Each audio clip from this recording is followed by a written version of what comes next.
Hello， 大家好，我係鄧志峰。其實每個人都會分析唔同嘅角色嘅。我係人哋嘅仔，亦都係我太太嘅丈夫，係我小朋友嘅爹哋，更加係一家之主。人年紀越大，責任亦都越多。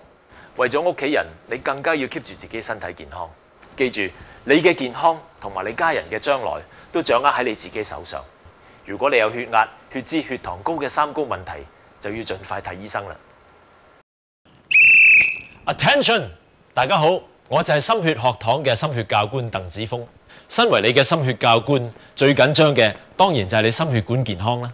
你知啦，人到中年，三高問題就會好容易出現㗎啦。我哋平時日忙夜忙，飲食唔健康，另外又缺少運動，再加埋飲酒食煙，就好容易會導致血糖高、血脂高同埋血壓高三高問題，可以話係可大可小嘅。三高問題可以話係心血管健康嘅一個計時炸彈，隨時一觸即發。好多心臟病、中風或者猝死嘅案例，其實都係由三高問題造成嘅，真係陰公。所以話咧，認真咁樣去監察同埋控制住血糖、血脂、血壓嘅三高問題，對心血管嘅健康係非常非常重要嘅。記住啦，三高人士有3樣嘢要注意。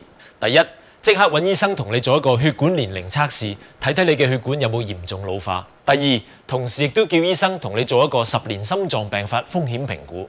第三，就係即時揾醫生同你研究一個治療方法，對症下藥。Attention！ 要保障心血管健康，有三高問題就要即時睇醫生。Understand？